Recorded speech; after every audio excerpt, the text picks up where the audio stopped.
Ladies and gentlemen, welcome back to the show. A moment ago, in part 2 of this episode, I said, let's move to China. Let's move to reviewing China. Maybe we don't all want to move to China right now. That was just what Jeff pointed out to me. Jeff, the head of global research at Alhambra Partners, happily on the East Coast of the United States. I don't think moving to China at this juncture would be a good idea for pretty much anyone.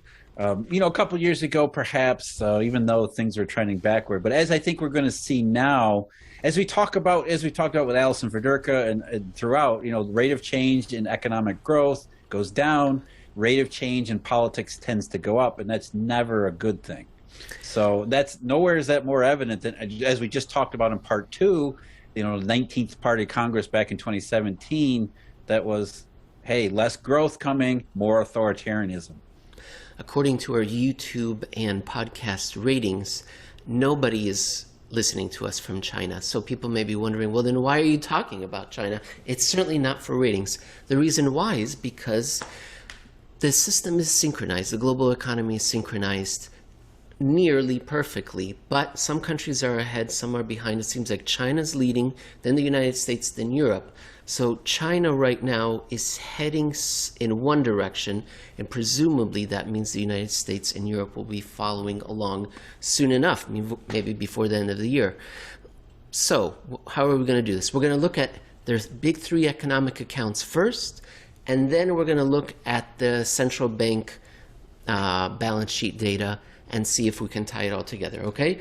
So, China repeats its same case for no inflation bond yields. That's the title of Jeff's first article posted on May 17th. Jeff, on Sunday, May 16th, the National Bureau of Statistics reported on industrial production, retail sales, and fixed asset investments. Which one do you want to talk about first? I think the big one is retail sales. All right. And that's the one I think that gets the most coverage, and I think it's the one that's misleading, because if you look at it year over year, obviously huge base effects, because we're comparing April of 2021 with April of 2020. And in April 2020, we all know, was not a very good time in China or any place else. So a year later, the numbers are going to look tremendously positive. They're almost off the chart as they were in March. Retail sales growth, I think, year over year was almost 18%, which puts it back into, it seems like, the 2007-2008 period, which was a tremendously good period for the Chinese economy. And so 17.7% year over year. And we're looking at that graph right now, and the result is very high, very north on this chart. So thank you very much, Jeff. What did you do? You did a 2-year comparison. So how is this? Is this the compounded annual growth rate? This is the compounded annual growth rate. The NBS provides you with an average growth rate, which is, relatively the similar. Either way you do it, I think compound is more appropriate, but either way you do it, when you take out the base effects of comparing to last year's decline, what you see is that China is really, really struggling to come back from last year. Compared to 2 years ago, which was, 2019 wasn't exactly the most robust time in Chinese economic history. In fact, we were heading into a globally synchronized downturn that led to recession in many parts of the world. Yet here we are 2 years later, and Chinese retail sales are up, what was it, 4% compound annual across the 2 years. So 4% growth puts it among the lowest in history outside of last year's outright recession. That's not a robust rebound. And the reason I want to focus on retail sales in China is because, again, rebalancing. The Chinese have said repeatedly, going all the way back to 2012 and 2013, we don't want to depend upon exports in the global economy anymore because we can't. We realize the global economy is broken, so we're not going to really depend on that. We're going to try to transition our internal economy so that it's more consumer, Western spending, that kind of orientation. And so retail sales, Chinese consumption, these are incredibly important to the Chinese task of doing that. And if we see the Chinese economy struggling internally as well as externally, that only puts even more pressure on the rest of the global economy downstream, which is already reeling and has been since the end of globally synchronized growth in 2017, because the Chinese have said, we're kind of stuck here, guys. We don't know what we can really do. So we're going to batten down the hatches. We're going to become more authoritarian because the political risks have gone way up because we can't seem to get the economy moving in the right direction, either externally or internally. What that 2-year graph shows very nicely is the last couple, the eras and the stages of the post-Cold War globalization, where retail sales were rising parabolically. Then the first great financial crisis, we went sideways in China until 2012, if you look at that graph. And then ever since 2012, when the second euro-dollar crisis took place in Europe, it's just been a steady ride down in the 2-year growth rate. So people may say, oh, well, it's not fair to compare to 2019.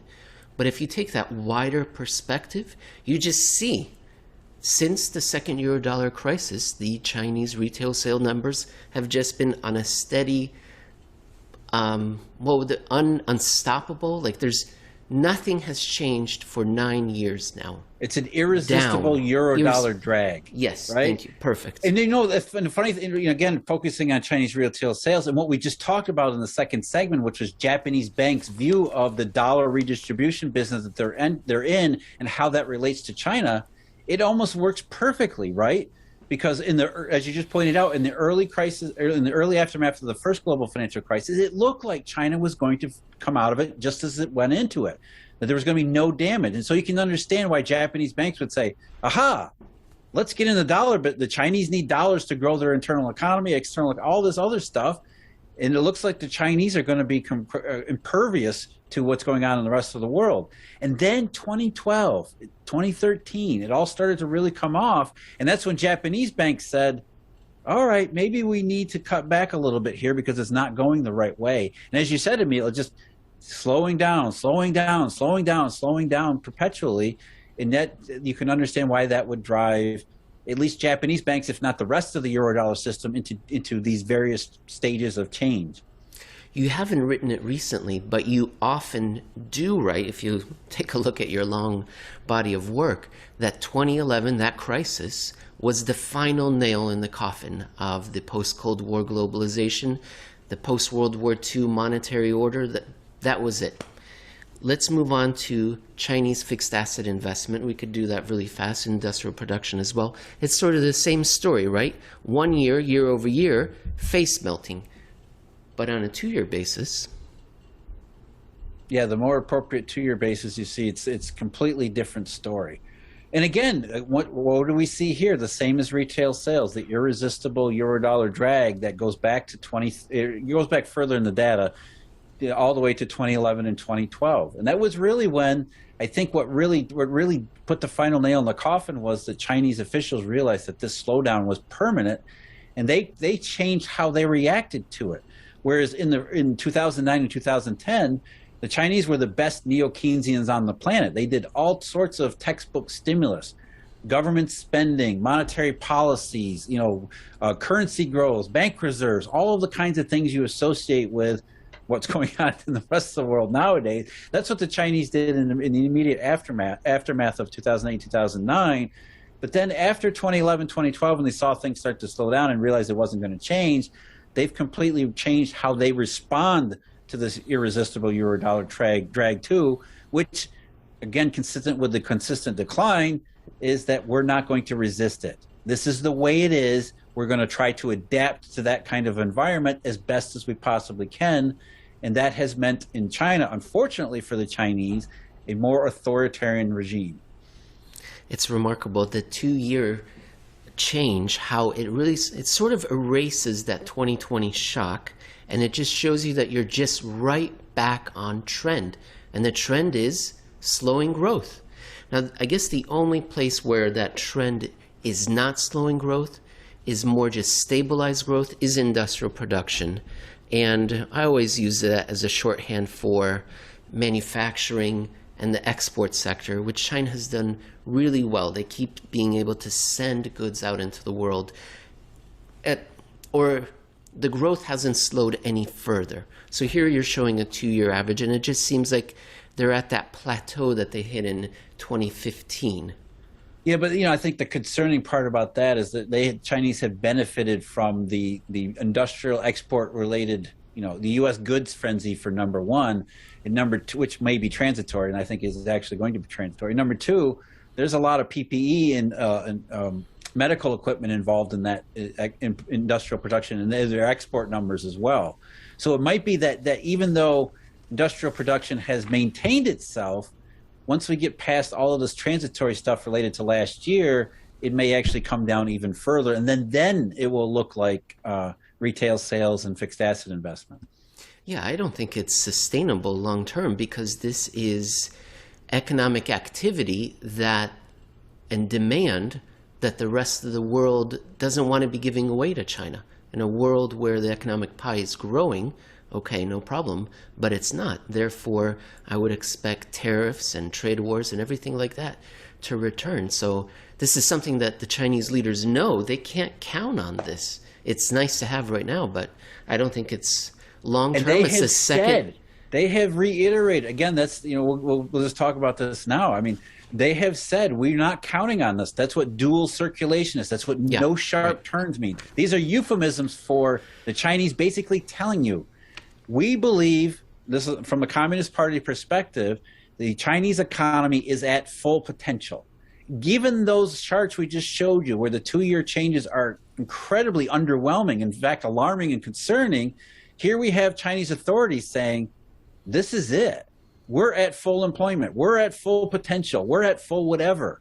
We don't expect there to be an incredibly robust rebound. We expect this is it. We're at the whatever potential is left over from the COVID recession. And they have said it repeatedly. And not only have they said it repeatedly, as we're going to talk about here, the People's Bank of China has acted on those words. And in terms of monetary policy, they're unwinding what little stimulus or what little additions they had come up with last year. They're already coming off as if they believe, or they really don't have much choice, but they have to believe what they're being told by the political leadership, that this is it. The economy that you see is the economy that you get. Around the world, central banks are perceived to be stimulating, with their hair on fire, doing anything they can, except for one bank. Jeff, isn't that interesting? The Chinese. And Jeff, I don't know if you heard it right now, but there was a knock at my door. I believe it's the police. So, the CCP. Just 1 second. I'm going to tell them that the extradition treaty with Honduras has lapsed. I'll be right back. I'm back. I will have to say that I'm used to this by now. When I was with Ed Harrison of Real Vision last week, during our live broadcast, he had a knock at his door, which he said was the sewer department. So unless that was the sewer department, I think Ed's got you beat here, Emil. No. It wasn't the sewer department. It was the police. They've been trying to extradite me to Burma for years, but I don't even think that country exists. So I think I've used that joke. Maybe I need to use an extradition treaty with Ceylon. What other countries don't exist anymore, Jeff? East Germany? Ceylon's gone. East Germany, yeah, you could use that one. Indochina. We should put a list together of all countries that don't exist. Fascinating. All right. I don't know how many people we've lost, the audience, how many people we've lost because of my divergences and tangents. They're only here to listen and learn about the People's Bank of China balance sheet. Which one do you want to talk about first? The two major money outlets, currency and bank reserves, were allowed a noticeable yet only partial detour upward despite the country facing its most severe setback in memory. Let's start with bank reserves. Because that's the one that contrasts the most sharply with Western central banks, including the Bank of Japan, which have gone crazy with bank reserves. Well, the Chinese, you would think, given the rhetoric you hear in the mainstream media, that they're doing everything they can to fight this recession too. Yet you look at bank reserve, which are one of the primary offshoots or the primary byproducts of monetary policies. Going back to the actual first outright recession in modern Chinese history, the biggest economic crisis in Chinese history, you'd think there'd be a noticeable, like the base effects of the retail sales chart. The number would go way off the top of the chart, and you look at that and you say, "That's it." That's what the Chinese did to try to offset their worst economic crisis in modern history. They barely allowed bank reserves a slight positive year-over-year change, and certainly did nothing to erase a multi-year decline that goes back to the top in 2017 and 2018. In fact, the level of bank reserves in April of 2021 was about the same as in April of 2014, 7 years before. And the reason we talk about bank reserves, and the reason we talk about China, and why we're tying this all together, is that Eurodollars, the dollar system, is the primary motivating factor on the People's Bank of China's asset side.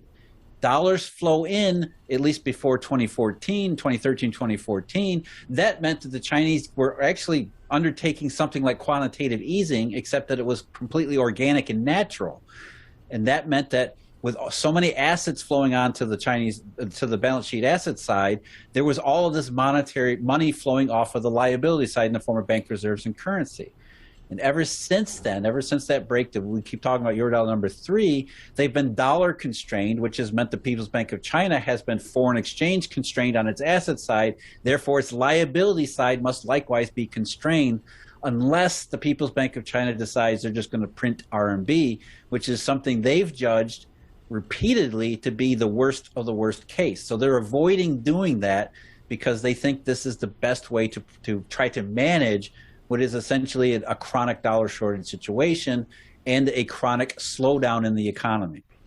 If I knew nothing, which is not a stretch, and someone asked me to look at this chart and point out where China suffered its biggest economic crisis of the last, how many years has it been? 22 years, 30 years, 22 years? 32. I would say it was in 2014. That's where the break was. I would say that's where the terrible crisis happened. But to your point, we don't see it in this data. We don't see 2020 in this data. We don't see the let's rescue. No, it's been a break. The break was in 2014. What about currencies, Jeff? I can't talk today. It's fascinating. I'm going to be drinking so much rum for the next show just to loosen the tongue. Okay, currency. Physical, RMB. yeah, You don't this is want physical to... currency. Yes. Yes. And there was more of a noticeable increase in currency issued, which makes sense because the Chinese have prioritized real economy projects in their monetary policies, as opposed to more speculative content that goes through the banking channel, therefore bank reserves. So in physical currency, there was a more noticeable loosening of monetary policy going back to February of last year. But even then, it wasn't really all that much. Certainly nowhere near what it had done in the early parts of the early aftermath of the 2008-2009 crisis, for example, and not even as much as currency had been growing back in 2013 and 2012. So again, it's an underwhelming response to what had been their biggest economic interruption, certainly going back to maybe even the Great Leap Forward in the late 50s. And then what that says is that, look, the PBOC is acting in the same way as the government has said, that this is the economy we're going to do. And what's important about 2021 is that, as you can see in both currency and bank reserves, they're winding down last year's relatively constrained and limited stimulus. The currency growth in 2021 so far up until April has been going back to the lows that we saw in 2018 and 2019. So again, marrying up what the Chinese Communist authorities are saying with what the People's Bank of China is actually doing, which is the authorities are saying, this is it. This is the economy we got.